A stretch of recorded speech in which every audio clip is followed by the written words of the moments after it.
إن الحمد لله نحمده ونستعينه ونستغفره ونعوذ بالله من شرور أنفسنا ومن سيئات أعمالنا من يهده الله فلا مضل له ومن يضلل فلا هادي له وأشهد أن لا إله إلا الله وحده لا شريك له وأشهد أن محمدا عبده ورسوله يا أيها الذين آمنوا اتقوا الله حق تقاته ولا تموتن إلا وأنتم مسلمون يا أيها الذين آمنوا اتقوا الله وقولوا قولا سديدا يصلح لكم أعمالكم ويغفر لكم ذنوبكم ومن يطع الله ورسوله فقد فاز فوزا عظيما أما بعد فإن أصدق الحديث كتاب الله وخير الهدي هدي محمد صلى الله عليه وآله وسلم وشر الأمور محدثاتها وكل محدثة بدعة وكل بدعة ضلالة وكل ضلالة في النار. عباد الله أيها الناس أوصيكم ونفسي بتقوى الله عز وجل فقد فاز المتقون. ndugu katika iman, baada ya kumshukuru Allah subhanahu wa ta'ala na kumtakia sala na salam kipenzi chetu mtume wetu Muhammadin sallallahu alayhi wa alihi wasallam, nausia nafsi yangu pamoja na kuzihusia nafsi zenu katika swala zima la kumcha Allah subhanahu wa ta'ala. Ikiwa tunaendelea na mfululizo wa mada zetu ambazo zimejikita katika mambo ya manhaj ahli sunnati wal jamaa, kuna mambo ambayo yanapelekea muislamu kutoka katika njia ya sawasawa. Kuna vitu ambavyo muislamu vinampelekea yeye kutoka katika njia iliyokuwa ya sawa, na vitu vingine vinakuwa ni mauruth, tumevirithi kutoka katika mila nyingine katika wasiokuwa waislamu miongoni mwa mayahudi na manasara. Na tabia hizo zimetuganda au zimewaganda baadhi ya waislamu kiasi ambacho muislamu anakuwa na tabia hiyo kisha anatoka katika mstari wa sawa. Miongoni mwa akhlaq za mayahudi, akhlaqul yahud, ambazo zimepelekea kiasi ambacho kutokumwamini mtume wetu Muhammad sallallahu alaihi wa alihi wasallam, pamoja na kwamba wao wanamjua mtume Muhammad sallallahu alaihi wa alihi wasallam, yaarifunahu kama yaarifuna abnaahu, wanamjua mtume kama vile wanavyowajua watoto wao. Lakini kuna kizuizi ambacho kilichopelekea baadhi ya watu wengine kutokuikubali haki na wengine kuipinga haki.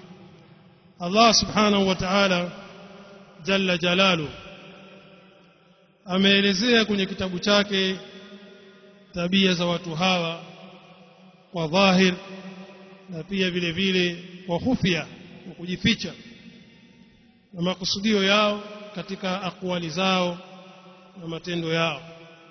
Allah subhanahu wa ta'ala akawasifu katika sifa mbalimbali. Moja katika sifa hizo ni kadhib, ni uongo. Huwezi kufikia katika malengo mabaya kama mtu wataka kuchafua kitu au kulenga katika kitu. Mara nyingi ni lazima utumie uongo, kwa sababu ukitumia ukweli moja kwa moja watu watafahamu. Na hiyo ni mbinu ambayo ilikuwa ikitumiwa na Mayahudi. Allah subhanahu wa ta'ala amesema kwenye kitabu chake, alam tara ila alladhina yuzakkuna anfusahum hivi umewaona wale ambao wanajitakasa nafsi zao, balillahu yuzakki man yasha, bali Allah subhanahu wa ta'ala anamtakasa yule ambaye anamtaka, wala yudhlamuna fatila. Undhur kaifa yaftaruna ala Allahi alkadhib, tizama jinsi gani wanapomzulia Allah subhanahu wa ta'ala uongo. Wakafa bihi ithman adhima, inatosha kufanya hivyo kwamba ni dhambi iliyokuwa ya wazi. Kwa maana wale ambao walikuwa wanamzulia Allah subhanahu wa ta'ala uongo, Allah subhanahu wa ta'ala ametosha kuwa kusema kwamba inatosha kuwa wao hiyo ni dhambi ya wazi.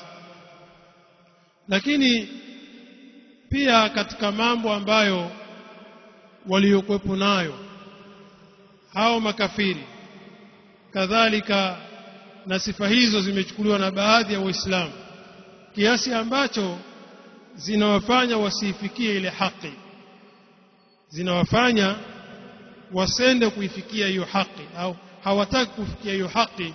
Kwa sababu hiyo, sababu kubwa ambayo tuko nayo na mizozo mingi ambayo inatokea kwa watu, achilia mbali kwa wale ambao wanajiegemeza na Uislamu katika ahlul bid'ah na wengineo, hata pia kwa jamii yetu sisi, kitu ambacho kinatumaliza sana sisi Waislamu, kwa wafanyabiashara, kwa watu ambao ni viongozi na sehemu zile ambazo za tukufu, ni hasad.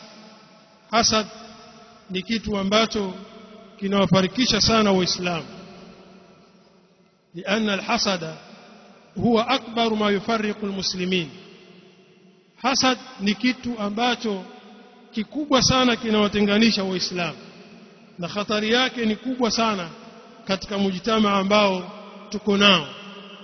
Hizi kadhia za propaganda, kadhia za hasad, ndio ambazo zinawapelekea watu wengi kuharibikiwa mambo yao na watu wengi kutokuendelea. Na wale ambao Allah subhanahu wa ta'ala amezitakasa nyoyo zao, siku zote wanasonga mbele. Ama wale ambao wamejipamba na sifa hizo za makafiri, siku zote ni wenye kurudi nyuma, ima ikiwa ni wafanyabiashara, ima ikiwa viongozi mbalimbali. Maadamu mkiwa mnamuonea husda kwa sababu ni rais au kwa sababu ni waziri, basi hii sio katika tabia ya Uislamu. Hizi ni katika tabia ambazo za upande mwingine ambao sio kwa Uislamu. Aqulu qawli hadha wa billahi tawfiq. Alhamdulillah wassalatu wassalam ala ashrafil anbiya'i wal mursalin nabiyina Muhammad wa ala alihi wa ashabihi wa man sara ala nahjihim ila yawmiddin. Amma ba'd.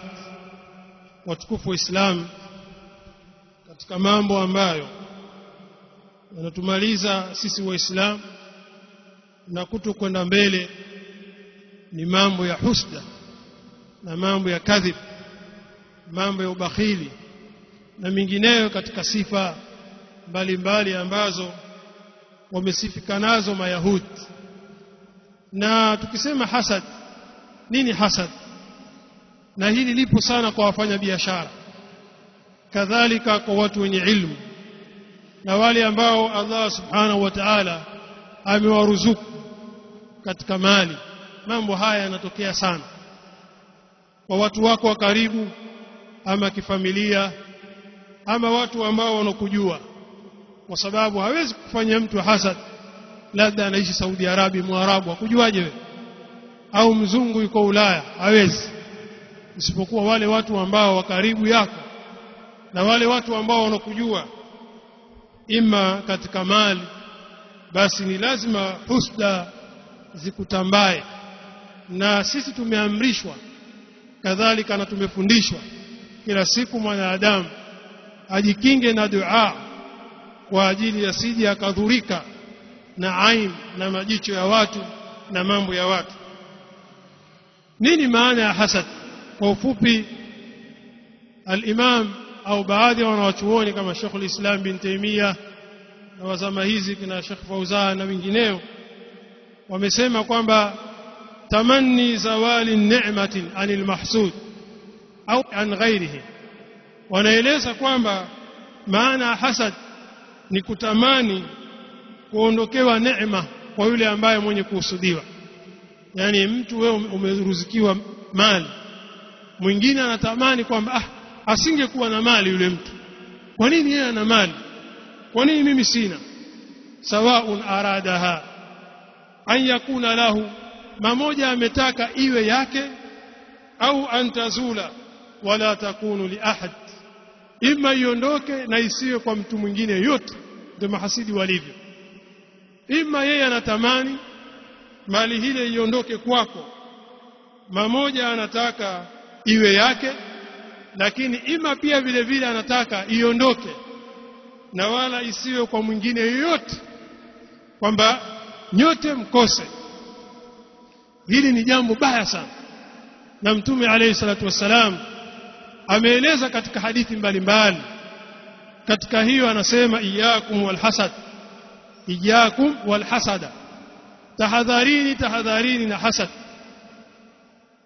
kwa sababu fa innal hasada yaakulu alhasanat, kwa sababu hasad inakula mambo mema, kama taakulu an-naru alhataba, kama vile moto unavokula kuni, moto unavokula kuni zilizokauka, kadhalika hivyo hivyo hasad inapelekea mtu akaharibikiwa mambo yake, kwa maana mema yake yakapotea na maisha yake yakawa ni mabaya kabisa, kutokana na ile hasadi aliyokuwa nayo katika roho yake.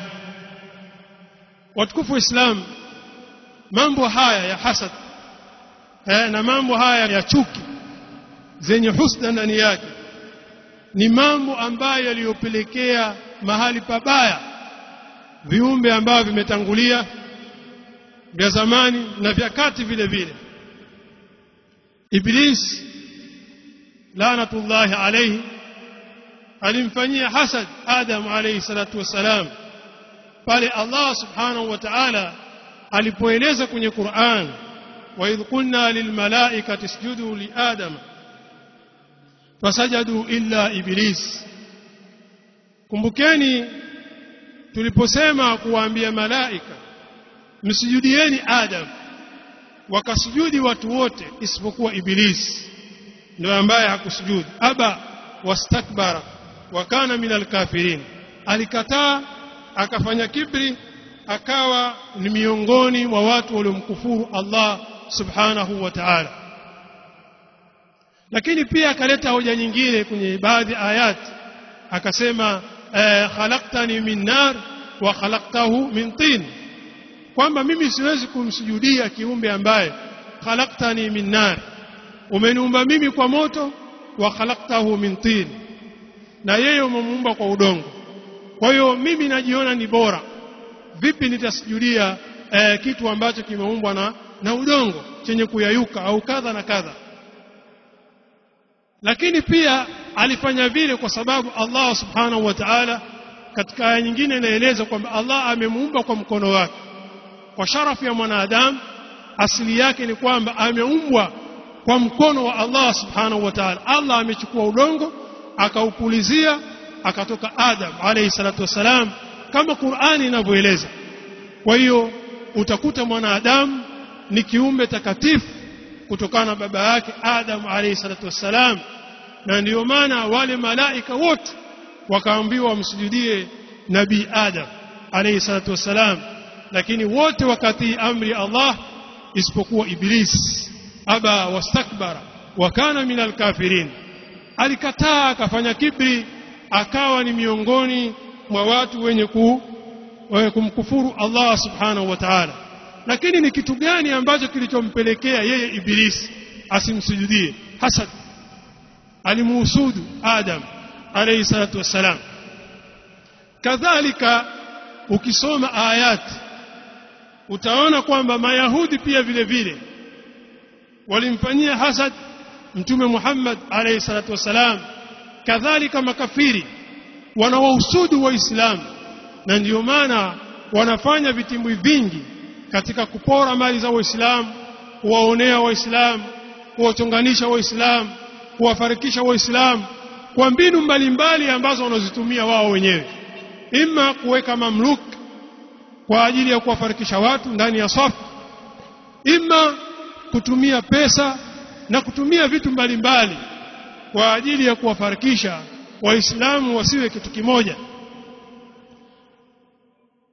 Ndugu katika imani, Allah subhanahu wa ta'ala anaeleza kwenye Qur'an, wadda kathirun min ahli alkitab law yaruddunakum min ba'di imanikum kuffaran hasadan min 'indi anfusihim min ba'di ma tabayyana lahumul haqq fa'fu wasfahu hatta ya'ti Allahu bi amrihi inna Allaha ala kulli shay'in qadir. Asema wadda kathirun min ahli alkitab, wengi katika watu waliopewa kitabu wanatamani kwamba nyinyi law yaruddunakum min ba'di imanikum kuffara hasadan min 'indi anfusihim, wanatamani yani mrudi baada ya kuamini kwenu kuwa nyinyi ni makafiri kama wao, lakini ni hasad kutoka katika nafsi zao baada ya kupambarukiwa wao haki, min ba'di ma tabayyana lahumul haqq, baada ya kujua ukweli kwamba dini ya Kiislamu ndio dini ya kweli, lakini wakatamani muwe makafiri kama walivyokuwa makafiri wao. Fa'fu wasfahu hatta ya'ti Allahu bi amri inna Allaha ala kulli shay'in qadir. Hiyo ndiyo hali ya Mayahudi, kutamani kwamba nyinyi waislamu msifuate uislamu wenu, muwe makafiri kama vile walivyokuwa wao. Lakini ni kitu gani? Kwa sababu ya husda. Wao washaribikiwa tayari, mambo yao yameharibika, basi wao wanataka na wenzao pia mambo yao yawaharibikie. Kwa sifa hizi zimeshikwa na wafanyabiashara, kadhalika wameshikwa na watu ambao wanajinasibisha na dini na ilmu, wanawahusudu watu wengine kwa yale ambayo Allah subhanahu wa ta'ala amewaneemesha nayo. Watukufu wa Islam, ibadallah, jambo hili la hasad limepelekea Habil kumuua Qabil. Habil na Qabil hawa ni watoto wa Adam alayhi salatu wassalam, na kipindi kile Adam amepewa Hawa kama mke wake, aishi naye kama mke wake. Ikawa Allah subhanahu wa ta'ala amejalia katika tumbo la Hawa kuzaa, asubuhi anamzaa mke na mume, anazaa mapacha mke na mume, kadhalika ikifika siku ya pili ama jioni anazaa mke na mume. Yule mke wa asubuhi anaolewa na mume wa jioni, na yule mume wa jioni anamuoa mke wa asubuhi. Sasa huyu Habil akazaliwa na mwanamke pacha wake, lakini yule pacha wake alikuwa ni mzuri zaidi kuliko yule wa jioni. Ilikuwa ni mwanamke alizaliwa naye ni wadhi'a, ni mzuri, hasana, ni binti mzuri kuliko yule wa jioni alikuwa ni damima, ni mwanamke mbaya. Kwa hiyo akasema, bwana, mimi nitamuoa huyu ndugu yangu ambaye nimetoka naye katika tumbo moja hii asubuhi, lakini huyu wa jioni kaa naye wewe. Kwa hiyo akavunja ule utaratibu Allah subhanahu wa ta'ala. Wakamfuata Nabii Adam, wakaenda kumtaka fatwa na kumuuliza. Nabii Adam akawaambia, toweni sadaka, kama mtaka jambo hilo toweni sadaka kwa Allah subhanahu wa ta'ala. Yule ambaye atakubaliwa sadaka yake basi amchukue huyo binti, na yule ambaye hatakubaliwa basi atachukua huyo mwingine. Basi Habil akatoa zaru, tembe tembe za nafaka, kama ni maharage au mahindi. Almuhim hatuwezi kuthibitisha kwamba ni mahindi au ni maharage, lakini jinsia hiyo alitoa. Mwenzake akaenda akatoa kabsh, akaenda akatoa kondoo. Kondoo ni kitu cha thamani. Alipotoa kondoo, Allah subhanahu wa ta'ala akamkubalia yule mwenye kondoo, akamwacha mwenye nafaka, kuonyesha pia ukitaka kutoa sadaka toa ile ambayo ni nzuri, sio ujitolee tu hivi hivi. Toa kitu ambacho cha maana, toa kitu ambacho ni cha maana, kitu kizuri cha thamani, kama vile mnyama.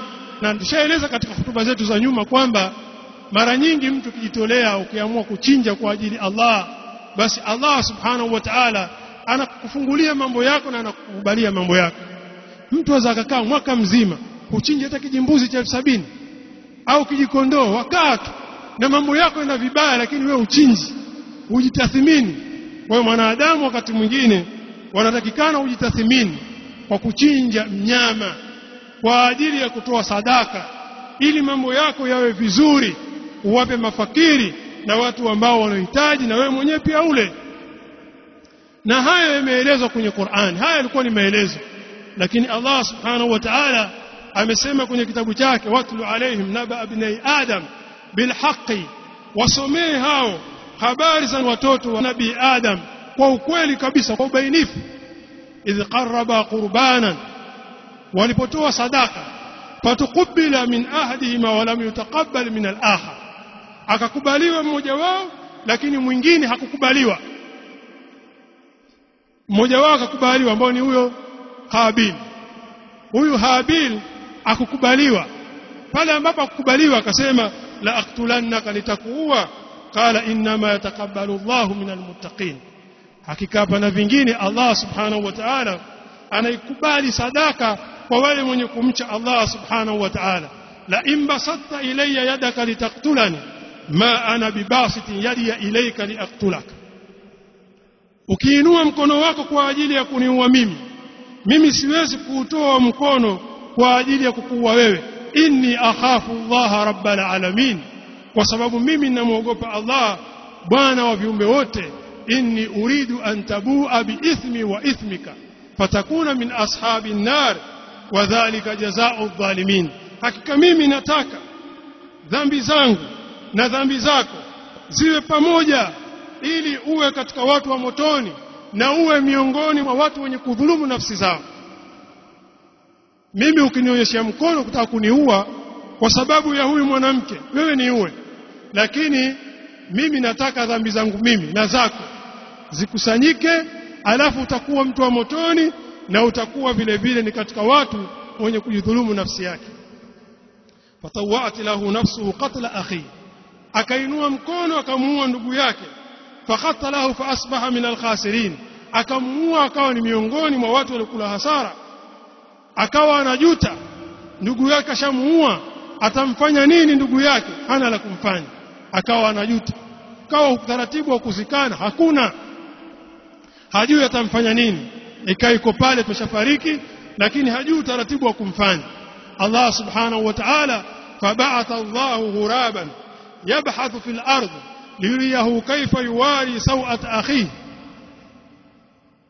Allah subhanahu wa ta'ala akampeleka kunguru. Huyu kunguru huyu akapelekwa ili amuonyeshe jinsi gani ya kumzika ndugu yake, kwa sababu anasema ajastu an akuna mithla hadha alghurab. Kunguru alipopelekwa akamuua kunguru mwenzake, akafukia chini, akamchukua ile kunguru akamtia ndani ardhi. Mwanadamu akajifundisha kutoka kwa kunguru kwamba mbona huyu kunguru kamfukia yule mwenzake, na yeye pale pale akapata somo kwamba afukie chini amzike ndugu yake. Kwa maana kunguru alikuwepo kabla ya mwanadamu. Kisha Bwana akasema ajastu an akuna mithla hadha alghurab, nimeshindwa kuwa mfano wa huyu ghurab.